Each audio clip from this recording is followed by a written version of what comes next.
Ma and her Vayu get up to all kinds of things.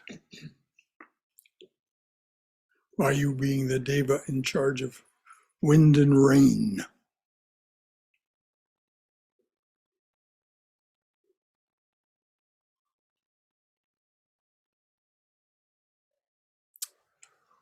Om.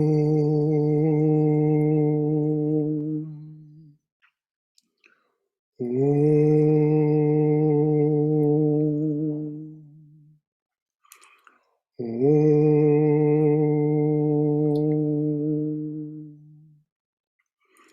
Om Sahana Vavatu Sahano Bhunaktu Saha Viryam Karavavahai Tejasvina Vaditamastu Ma Vidvishavahai. Om Shanti Shanti Shanti. Om, may the Divine Being look over us lovingly as a mother and father. May the Divine Being support and nourish us as a mother and father. May we have the strength and skill to study together the art of spirituality. May no misunderstandings arise amongst us. Om, peace, peace, peace and beneficence be unto us and to all beloved beings everywhere. Well, a great good morning to you. Again, welcome. Some announcements. Monday evening's class has been canceled. There was so little participation, it was clear that people were not interested in studying that text anymore. So if you have any idea of whether you would like to have a Monday class, and if so, what text you might like to study, please email me about it. Please do send me an email about Monday night, whether or not you would like to have a class, or whether it would be better for you if there weren't a class on Monday night. But if you do want a class on Monday night, please send in your recommendation for which text we might read and discuss. I'm very pleased to report to you that the Jai Shri Durga chanting will start again this month. Navaratri, of course, is right around the corner. So the chanting, if you choose to participate, and a bulletin will be sent out with all the details about this. It'll also be on the website and the Facebook page. But the chanting will start on Sunday, the 25th of September, and go to Wednesday, the 5th of October this year. Durga Puja will be done in our chapel at 11 a.m. on Saturday, October the 8th. Aditya Chaturvedi very kindly will be our pujari. Please attend on Zoom, no in-person participation, because our lockdown continues. We wish to, until there's some moderation of the number of people becoming ill from the virus and its variants here in Georgia, we're going to be cautious. We know, all of us know people who have become sick, even though they were fully inoculated and so on, and boosted and all that. So our lockdown must continue.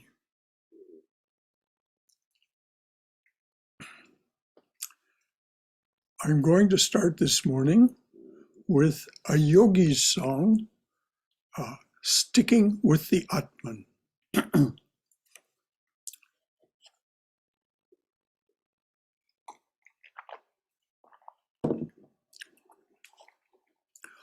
Most of us are afraid of this world we've made, with its yes and no's and karma's blows and temptations parade. We say it's hard and mean, a heart attack machine, but it can't scare me. I'm sticking with the Atman, believing in the Atman, seeking for the Atman. No, it can't scare me. I'm sticking with the Atman, and I shall never die. This Kali Yuga's rough. Each day can be tough. Here's a homeless man in horrible pain. I think I've said enough. I know it's hard and mean, a heart attack machine, but it can't scare me. I'm sticking to the Atman, believing in the Atman, seeking for the Atman. No, it can't scare me. I'm sticking with the Atman, and I shall never die. Some folks are afraid to die. Maybe this is why they never heard these loving words as they were sighed for them. Sure, it's hard and mean, a heart attack machine, but it can't scare you if you're sticking with the Atman, believing in the Atman, seeking for the Atman. No, it won't scare you if you're sticking with the Atman, and you will never die, and I shall never die. No, we shall never die. Om. Amen. As we'll hear this morning, this business of being alive and dying is the dream we dream.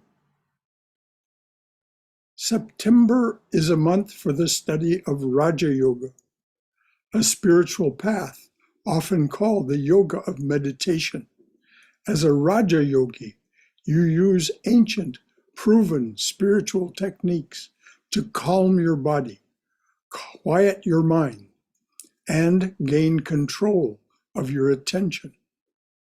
Calm your body, quiet your mind, and gain control of your attention. Regular daily practice of Raja Yoga increases your ability to concentrate and may lead to meditation. Deep meditation can unite you with the divine presence, the Atman, the source of your being. This unity liberates you from the cycle of rebirth and death. You become independent of all limitation. In Sanskrit, kaivalya, independent. So let's talk about that condition of limitation. We'll discuss it from a Raja Yoga point of view as one dreamer, three dreams. One dreamer, three dreams. First, the usual caveat. This is not meant as personal instruction for you. You do not need to take it personally. It is simply a presentation of these ideas about how to calm your body, quiet your mind, and gain control of your attention from the Raja Yoga point of view. So that's what we're doing here this morning, and please receive it in that spirit.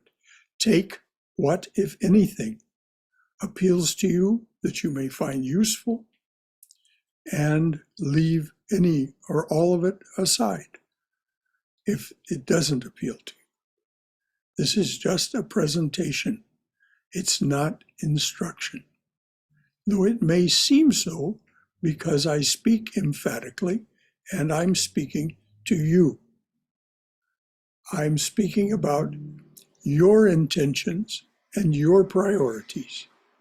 All of us have intentions. We all have priorities.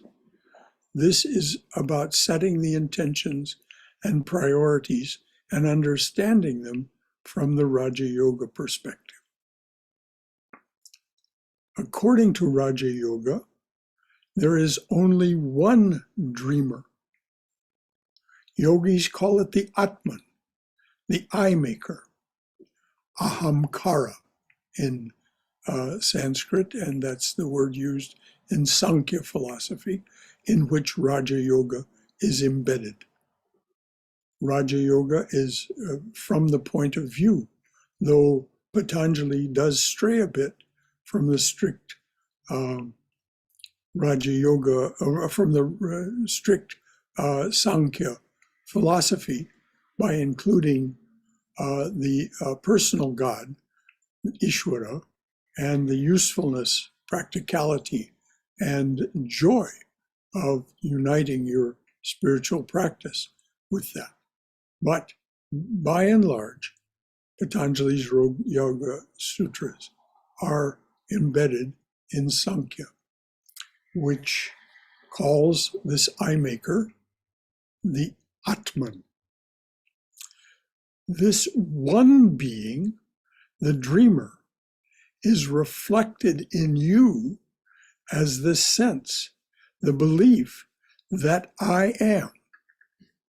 This one being, this Ahamkara, this one eye maker, this Atman, is reflected in you as the dream that you have this, which results in this sense, the belief that I am, which we commonly call the ego. It is an illusion or dream, part of the three dreams that you are dreaming. One dreamer, three dreams. We'll talk about what that means. But first, this from Ramana Maharshi. The master, Ramana, was visited by a group of spiritual seekers. The leader of this group, after talking a while with Ramana, asked, "Well, master, if I attain this state of awareness you speak of, then," and then he gestured to the people who had come with him, the rest of his group. Gesturing to them, he said, "Then what will become of these others? What about these others?" After a moment, Ramana replied, "There are no others." From the point of view of the yogi, there is only the one, and anything else that appears to us to be the truth is a relative reality, a lower aspect of reality, a reflection of the reality within our mind and our hearts. All otherness is this sense of otherness. All otherness is part of the three dreams you are dreaming. It is not real. Awareness of this truth is the goal of Raja Yoga. This goal is achieved by stilling the thought waves in your mind. That is the goal of Raja Yoga. It's the very first thing that's said in chapter 1. The goal of Raja Yoga is to still the thought waves of the mind. These thought waves, which appear to us as mental impressions or samskaras, are the stuff of which your three dreams are made.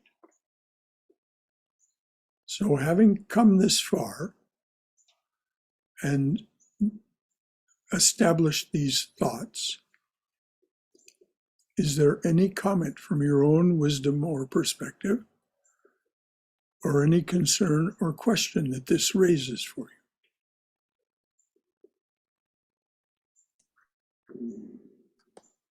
Brother Shankara? Yes, Uma? One question, one confusion in my mind, which may please you get it clear. I thought Ahamkara is the ego and Atman is your deeper self.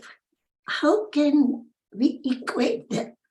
There is only one Ahamkara, dear. According to Sankhya philosophy, there is only one eye maker. If you follow the descent of, and it's called a descent of spirit or Purusha Yes, into the reality that we experience.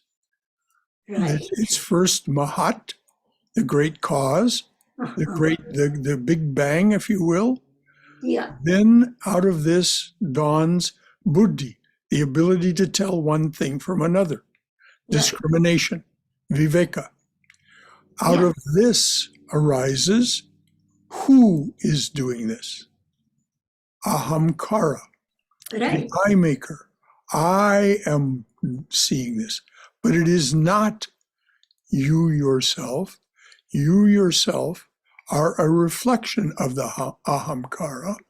And in Raja Yoga, the yogis, for their own convenience, have the term Atman. It is exactly identical with Ahamkara or Brahman or Shakti, all of these aspects that are beyond time, space, and causation, but produce time, space, and causation as the next activities of Ahamkara as you follow along in Sankhya. Oh, So I see. all this is a reflection in us, which is this morning being characterized as three levels of dream, three dreams of self, the waking and dreaming and dreamless states. We'll get to that. Yeah, I get that. But in my understanding, self, which is Atman, is the deepermost self, which is free from Ahamkara. Isn't it what we learn? No, it is Ahamkar. The Saguna Atman, as described in the Gita, the Atman with its intentions and with its experience of our dreams, our sense awareness, our lives, and thereby it sanctions, Krishna says, our experiences. Ahamkara and Atman are identical and are part of the one, not part of the many. It experiences the many, and that is its intention. These dreams, we do not produce these dreams. We, as this reflection, we do not live, precisely speaking. This spacesuit is inert until the divine spirit gives it life. Like the electricity in a light bulb. When we say, I am shining as the light bulb, no. I am this inert light bulb that shines when the spiritual current of Ahamkara, of Atman, is present. I see. I thought I'm wrong then. Well, it's not a question of being wrong here. It's not a question of being wrong. It's just a question of understanding. Understanding, yes. Yeah, It's but not a question until, of wrongness. Brother Shankar, didn't we learn that until we get rid of the Ahamkara ego, we cannot find that pure divine self, which is Atman, is Brahman. Ego is not Ahamkara. Ego is the reflection of Ahamkara in this living being that exists because Atman is present. It then reflects itself in us as this sense, and that's what we'll talk about as these three dreams. Okay? Anything else from anyone? I have a question. Yes, Tom. If I remember correctly, it's less than a year ago, I said I'd never been clear in the Vedanta philosophy if there was one Atman for everybody or if everybody had an individual Atman. And if I remember correctly, you said that it really wasn't clear, or that both of those points of view were given. So what is it? Do I remember that incorrectly? Or No, you remember it correctly, Tom. okay. It's just that it's spoken of in the scriptures in both senses. But when it's spoken of as the Atman within, this is why the yogis invented this term, so to speak, to try to help give an understanding of the fact that that Atman appears in each individual being, not only us, but every living being. But within us, we have the capacity for reflection. So it becomes this ego sense, this separate I amness. But so there is only one, but it appears to us to be many. So it's spoken of in both ways. Okay. Thanks for asking the question. I'm sure that it occurred to others as well. What's the story here? Anyone else have anything? Thank you very much for the contributions. This is what a class is about. Okay. One thing I'll just say, I've never been able to still the thought waves in my mind, in spite of years of trying. So, But Tom, you have. You've told me of your experiences. well, temporarily, Yes, temporarily, yes. Okay, yeah. Your samskaras reassert themselves. Mahamaya, Shakti, is far more powerful than the individual being. We'll hear what Sri Ramakrishna has to say about that. You know, it's only by the Mother's grace that we come to fully still the thought waves of our mind. That's what he says. Okay. I just like to say that from time to time so other people that are having trouble with it don't get discouraged. Well, please, thank you. And if anyone gets discouraged, let them take refuge in what Tom just said.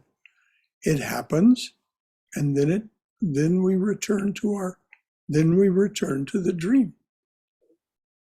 But as Sri Ramakrishna will tell us, even this dream of meditating is still it's equivalent to the dream of dreamless sleep. But the difference being that in dreamless sleep, we're not aware of being aware. In deep meditation, we are aware of being aware.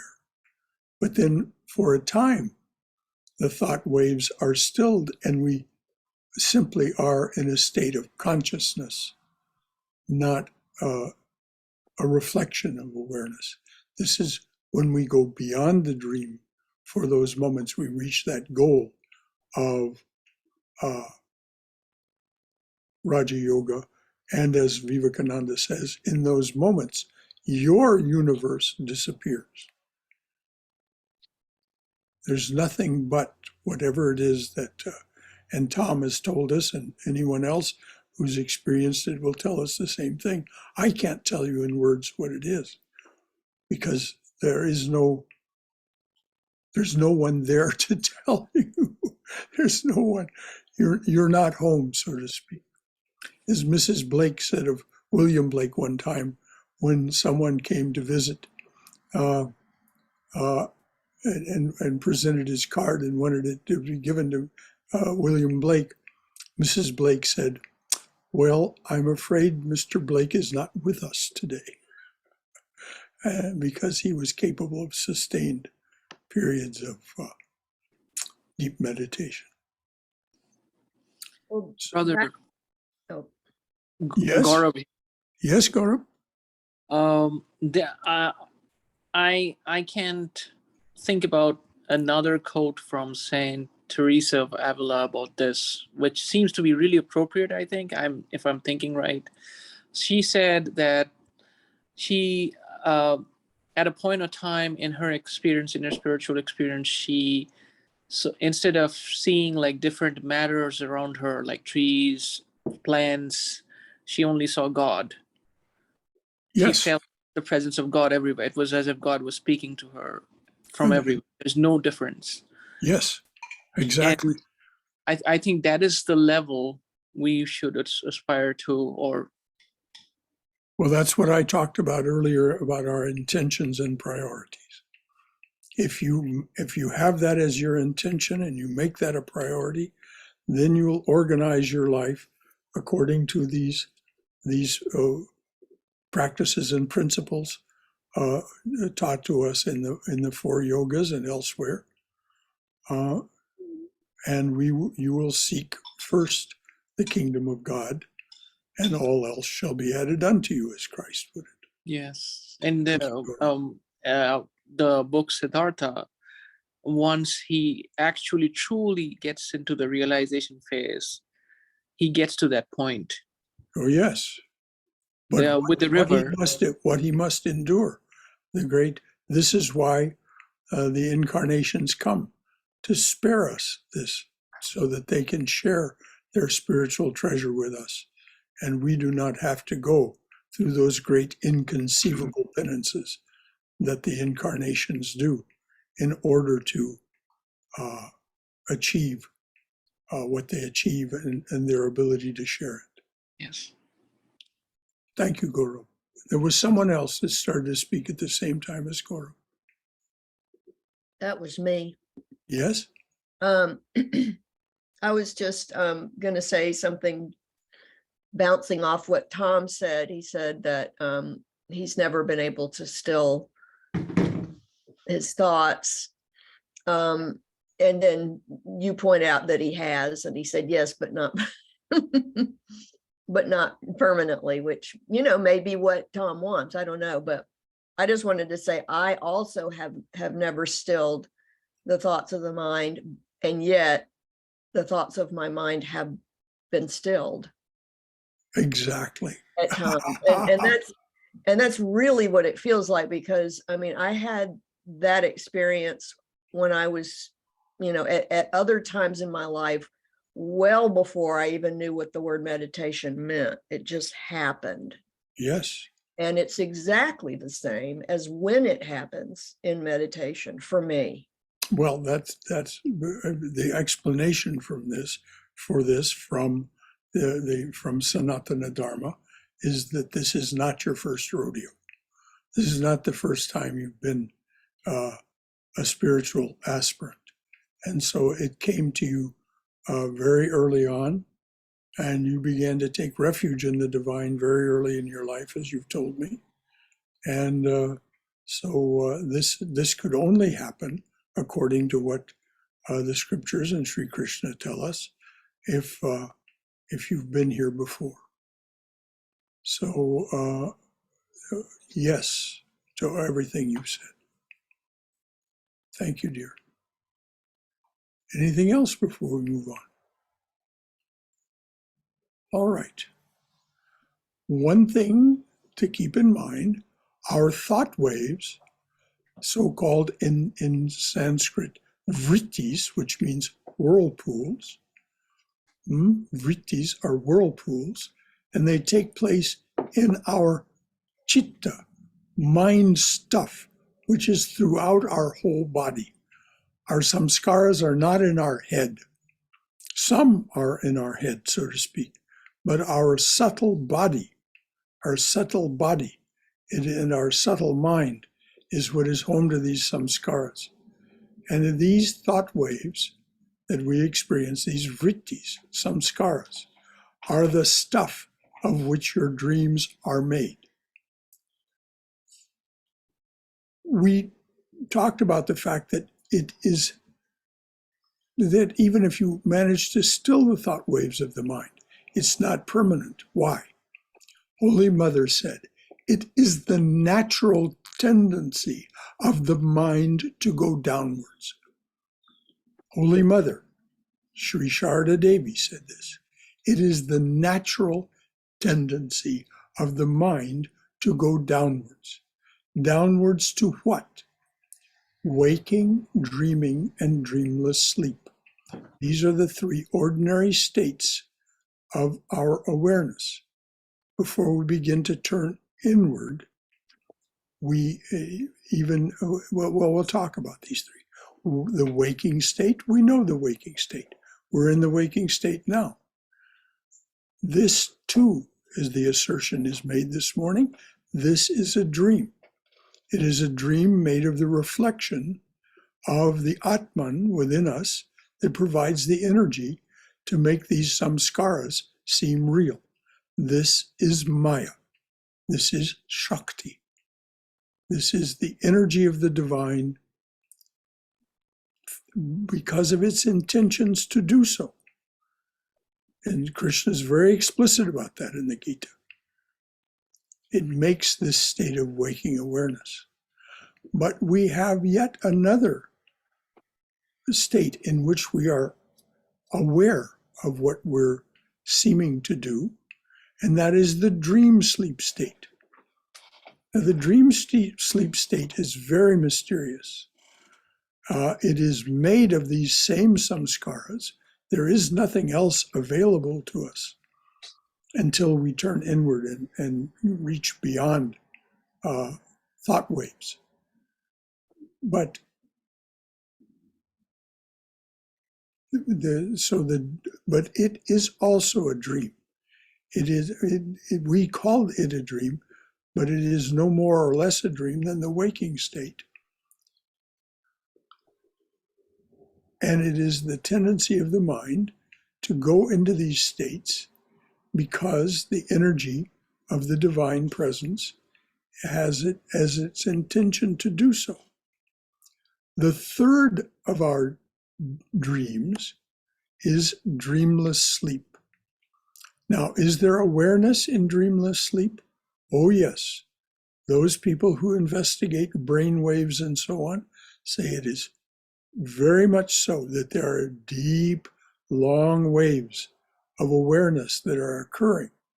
But your self-awareness is not present in dreamless sleep. So you're not aware of it.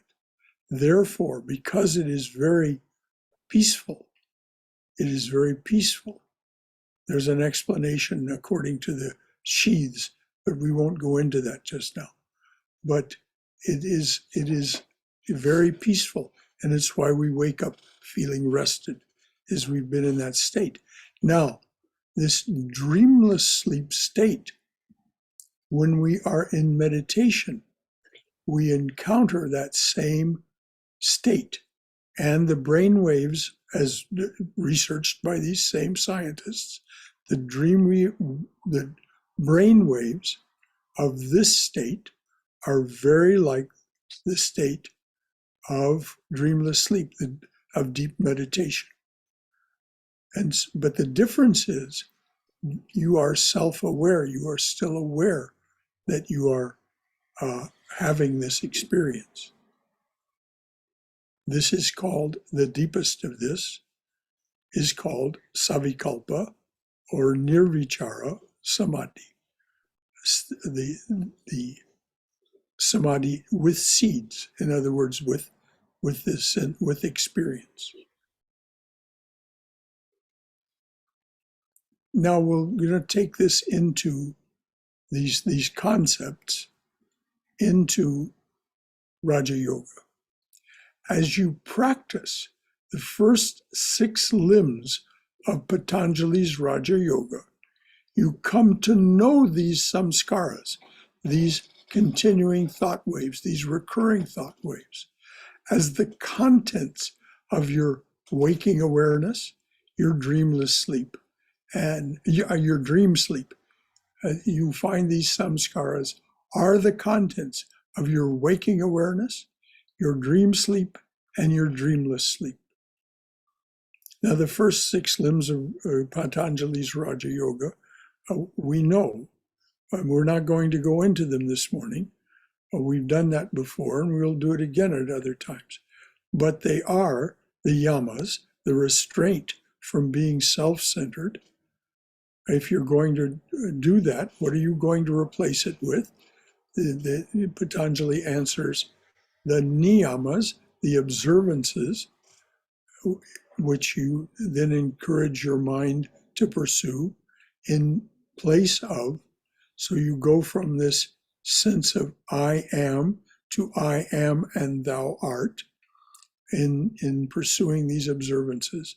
And then and this is all done simultaneously, not serially, one by one, but you begin to practice asana, that fixed posture that we read about, that we heard about before, earlier on in this talk, that fixed posture. That's asana. Then, having established your ability to sit quietly in asana, then you practice withdrawal from, first you practice control of the life force, pranayama.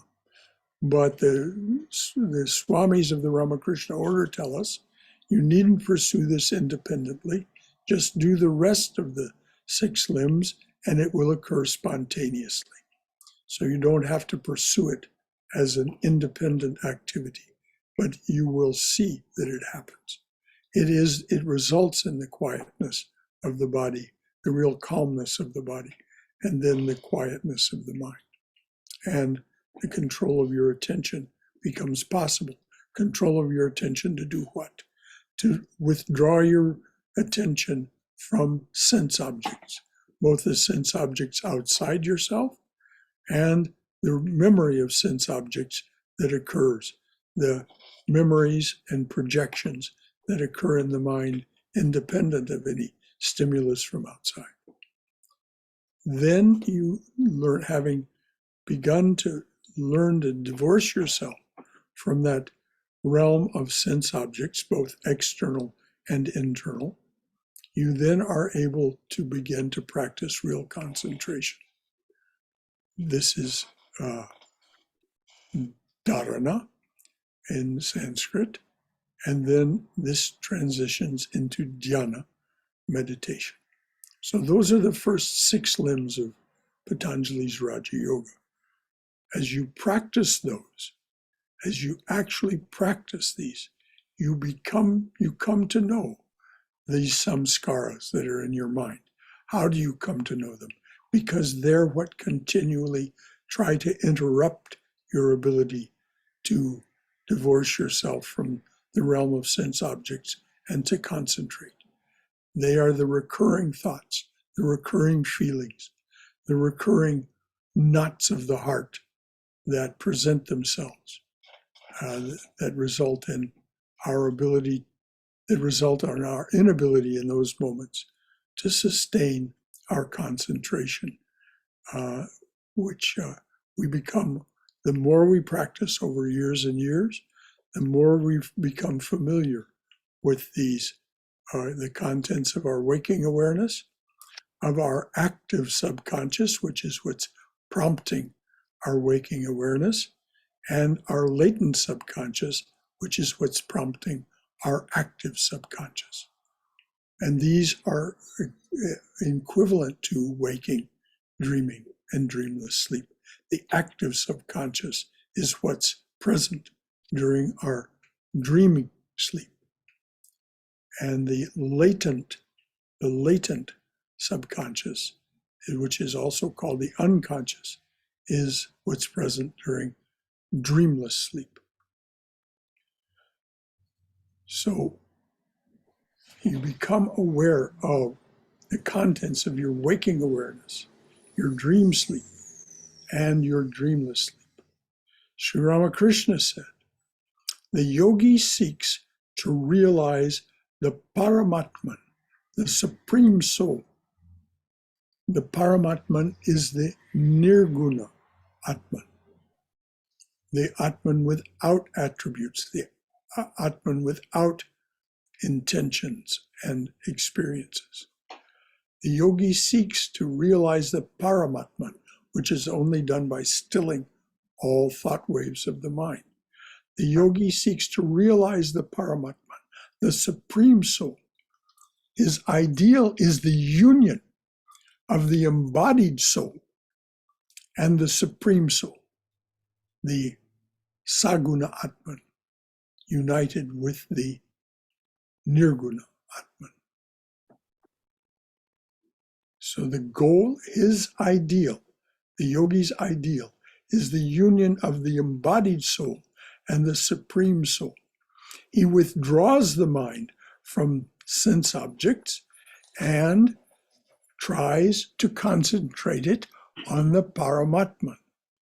Therefore, during the first stage of his spiritual discipline, he retires into solitude and with undivided attention practices meditation in that fixed posture. Now, this is why most people never become true Raja Yogis. Most people are householders. By far the great majority of people are householders. And so it's very hard to retire into solitude for any prolonged period of time and give your undivided attention to meditation in that fixed posture. In other words, withdraw yourself entirely from the world of activity. But the reality is one and the same. The reality of exterior and interior. But the reality is one and the same. The difference is only in name. He who is Brahman is verily Atman, Brahman Paramatman, the Supreme Soul. He who is Brahman is verily Atman, the Saguna Atman, the Atman that has intentions in this universe and creates what we experience and experiences it. He who is Brahman is verily Atman. And again, he is the Bhagavan. The Bhagavan is the incarnation of God. These great souls that come to this realm of time, space, and causation and share earth with us. And so what Sri Ramakrishna is saying is that these three are the same. So he who is Brahman is verily Atman. And again, he is Bhagavan. He is Brahman to the followers of the path of knowledge, Paramatman to the yogis, and Bhagavan to the followers of God, in other words, the bhaktas. But though you reason all your life, unless you are established in samadhi, that is to say, not coming and going in samadhi, unless you are established in samadhi, you cannot go beyond the jurisdiction of Shakti. This is why Tom said, it comes and goes. Shakti reasserts itself. Maya reasserts itself. Until you are established in samadhi, which Patanjali says is something that happens to you. It's not something you can do. You can never feel badly that I'm not established in samadhi. It will happen in its own good time. But the fact that you have any samadhi at all, this stilling of the thought waves of the mind, indicates that you are coming to the goal of the first six limbs of yoga. And so then when this occurs, as Patanjali says, limbs 7 and 8, deep meditation or samadhi, continuous samadhi, and liberation, kaivalya, they are something that happens to you. So unless you are established in samadhi, you cannot go beyond the jurisdiction of Shakti. Even when you say, I am meditating or I am contemplating, still you are moving in the realm of Shakti within its power. Now, before we tie this up, is there anything that has arisen in your mind as a comment from your own wisdom or experience, or some concern or question about what's been said?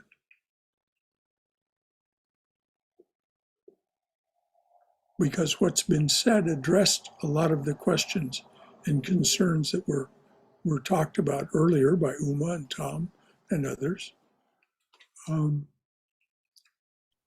Is there anything now, having heard this from Patanjali and from Sri Ramakrishna, is there anything else? All right. Again, and this is Sri Ramakrishna speaking, and he's not speaking from scriptural authority. He's speaking from personal realization and experience. Realization is one thing, experience is another. But this is what he's saying. Brahman is something you realize, Shakti is something you experience. And Sri Ramakrishna says, this Brahman and Shakti are identical. If you accept the one, you must accept the other. It is like fire and its power to burn. If you see the fire, you must recognize its power to burn also. Brahman is fire. Shakti is the power to burn. But they are identical. He says if you accept one, you must accept the other. This universe, as we know, was born in fire, in heat so intense that it cannot even be measured. There's no scale for us to measure the heat of the plasma out of which this universe was born. So if you accept the one, you accept the other. It's like fire and its power to burn. If you see the one, you must recognize its power to burn also. You cannot think of fire without its power to burn, nor can you think of the power to burn without fire. You cannot conceive of the sun's rays without the sun, nor can you conceive of the sun without its rays. Now, this is such a key concept. Listen to this Shaivite poet. How is his name pronounced, Justine? Devara Dasamaya. Devara Dasamaya, Shaivite poet. Fire can burn, but cannot move. Fire, Brahman. Fire can burn, but cannot move. Wind can move, but cannot burn. The fire went till fire joins wind, it cannot take a step. I'll start again. There's another line at the bottom. Oh, no, I know. Fire, I'm saving it. Okay. Fire can burn, but cannot move. Wind can move, but cannot burn. Till fire joins wind, it cannot take a step. This is this Shaivite poet saying what it is that happens. This is what Sri Ramakrishna was gesturing toward. They are the same. When they join, and then the poet finishes, do men know it's like that with knowing and doing? Knowing is the potential. Doing is the reality. Both the lower form of reality and the higher form of reality. As Vivekananda says, we do not move from error to truth. We move, if you will, from lower truth to higher truth. Do men know it's like that with knowing and doing? The Master said, Sri Ramakrishna, the Master said, you should remember that the heart of the devotee, which is the seat of the Atman, you should remember that the heart of the devotee is the abode of God, of Saguna Atman, and for that matter, Nirguna Atman. But the heart is no longer a matter of concern at that point, when you know Nirguna Brahman. You should remember that the heart of the devotee is the abode of God. He dwells, no doubt, in all beings, but he especially manifests himself in the heart of the devotee. A landlord may at one time or another visit all parts of his estate, but people say he is generally to be found in a particular drawing room. The heart of the devotee is the drawing room of God. What's the significance of this? This is what we turn inward to find. And this is what Cindy was gesturing to, what Tom was gesturing to, what Uma was asking about. What is this? What is this? Is it this or is it that? The only way to know is to find out for yourself. One of the things that is true is that your experience, that which is beyond experience, realization cannot be expressed at all. But your experience will be unique. Your experience of this divine being will be unique. Why?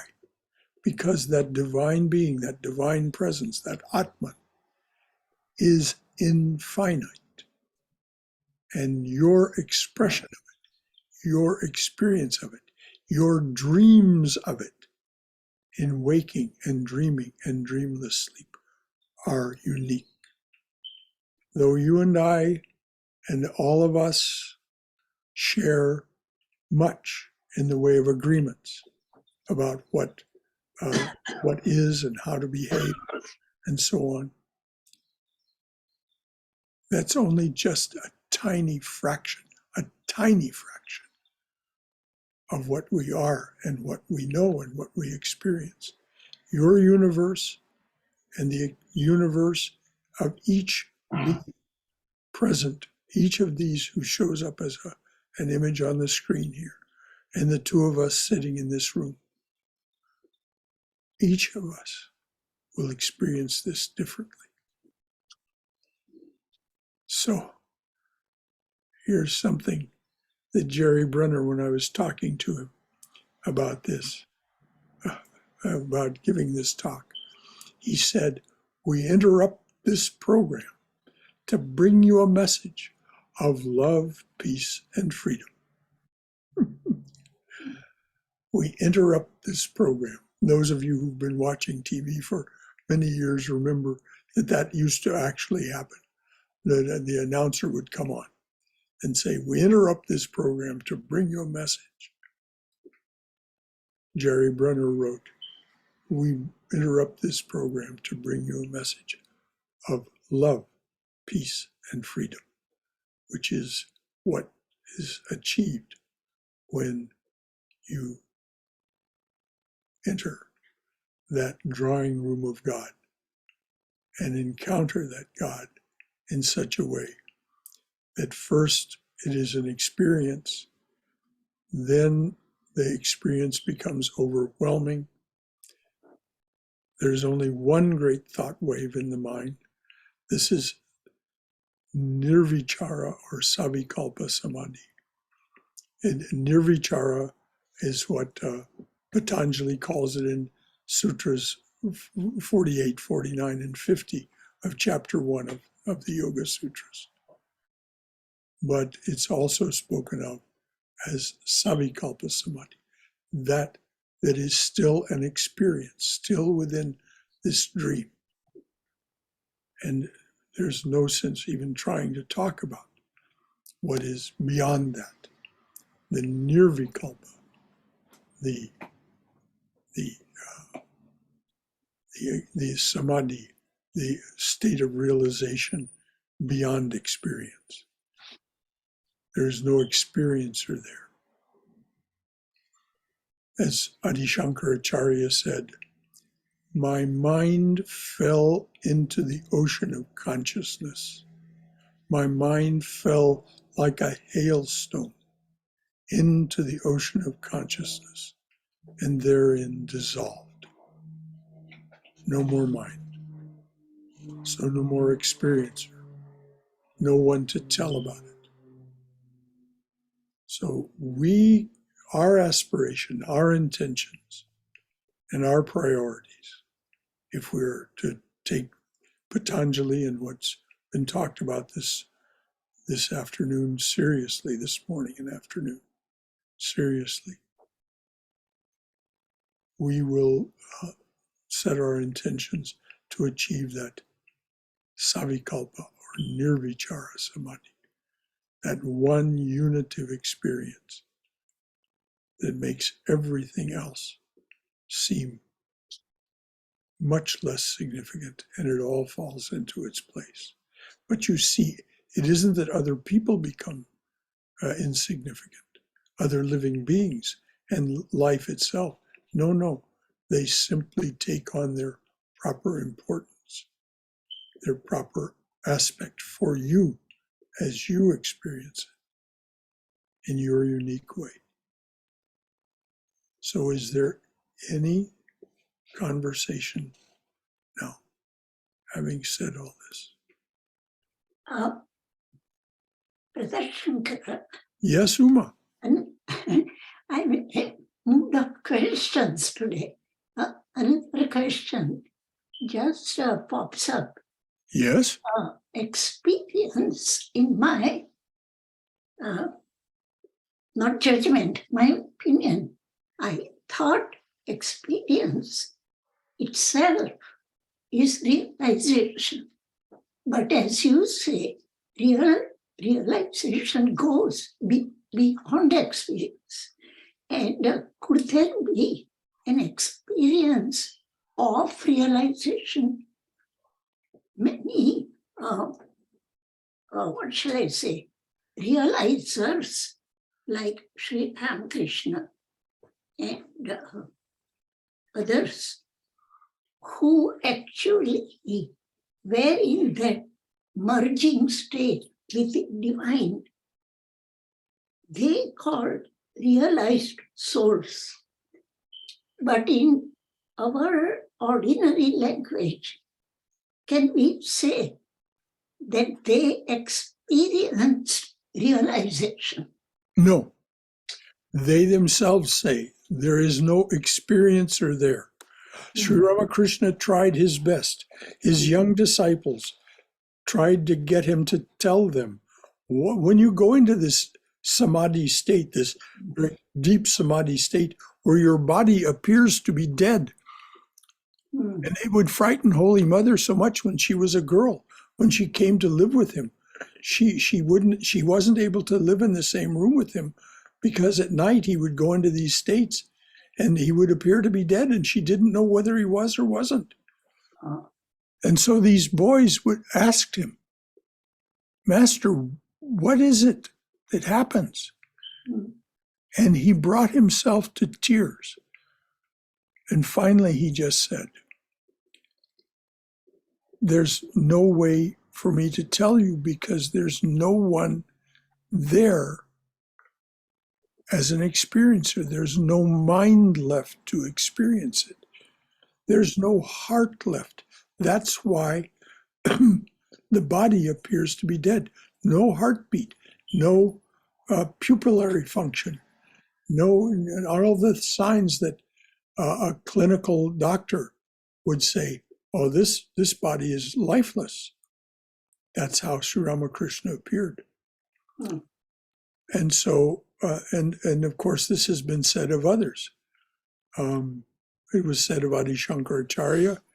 It was said of Trilokya Swami. It was said of Papari Baba. They would, and it was said of Sri Chaitanya that their bodies would appear to be lifeless, but then they would be reanimated. And of course, this is what happened to Christ also. But after they come back after the samadhi, how do they describe what happened? They That's can't. right. They can't. They can't describe it because it is, this is what Christ was gesturing to when he said, you achieve, and it isn't even really an achievement, as Patanjali points out, but you come to a peace that passeth all understanding. What is understanding? Understanding is made of ideas and the speech that communicate the ideas. It is a samadhi beyond all understanding. So there's no way to communicate it. They can communicate their lower experiences, their experiences within time, space, and causation, because there is a mind and a heart yet to experience it. But when there is no mind or heart, when the see, as has been said by many, if you can't explain it in plain English, you don't understand it. Well, clearly, I can't explain it in plain English, Uma, because I don't understand it. Now, Sri Ramakrishna says, don't worry about it. There's nothing to understand. But I understand your question and you're wanting to know. But apparently, there is no way to say it. If you want to read as much as you can about it, read the Mundaka Upanishad and read Adi Shankaracharya's Viveka Chudamani. Yeah. These are the two places where a bhashya, so to speak, an explanation and an exposition of what can be said has been said. But this is where Adi Shankaracharya said, when this state of realization came, my mind fell like a hailstone into the ocean of consciousness and therein dissolved. Now, if the mind is dissolved, there is nothing to record or to report what has happened. Now, the metaphor of the hailstone is interesting, particularly in terms of what Tom Carr brought up very early on in this conversation, and that is that it comes and goes. Even Adi Shankaracharya's mind dissolved layer by layer, which is why the metaphor of the hailstone, it seems from here, because the hailstone is not one solid block of frozen water. It is something made of layer after layer. If you cut one across in cross section, you'll see it's like tree rings. There is layer after layer after layer all around a tiny seed of some mote of dust or something of that kind, around which the first layer forms. All of which is a very pregnant metaphor. But there is no reporter.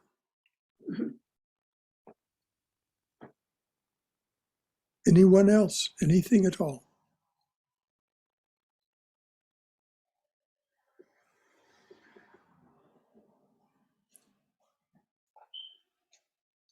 All right, dears. As usual, this was such a joy sharing this with you. And reminding of the caveat, this is not meant as personal instruction. You just take from it what, if anything, is useful to you. And please, if you're of a mind to, join us in the Durga chanting. As I said, a bulletin will go out about that within the next few days. And then, and you actually sign up, you say how many times you'll repeat Jai Shri Durga or your personal mantra on a given, on those 10 days. And if you don't get the newsletter, it'll be on the website, and you can access the newsletter through our Facebook page, even if you don't subscribe to it. So you can, one way or another, you can find out about this if you wish to. Anything else at all from anyone? Any final thoughts? All right, dears.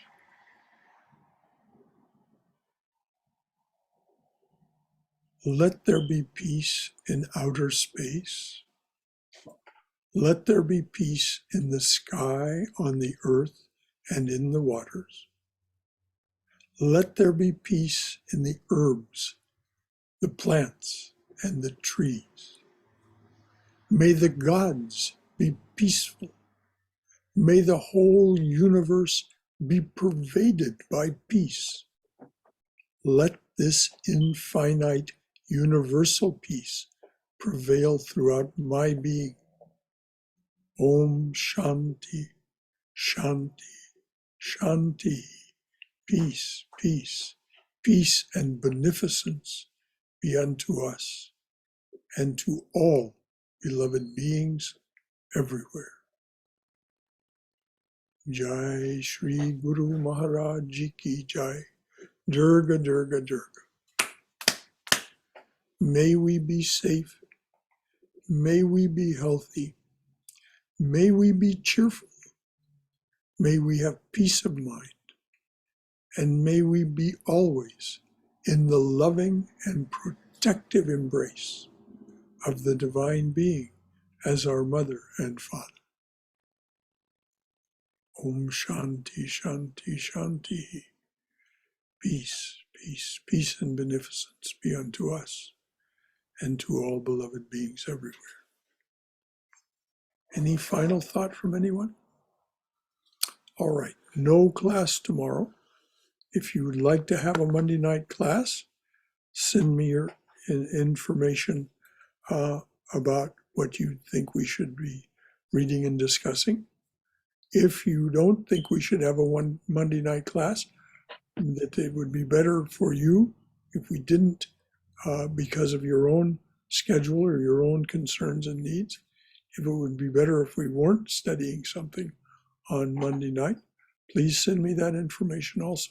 I'll be collecting and correlating this information, as will Cindy. I'll be sharing it with her.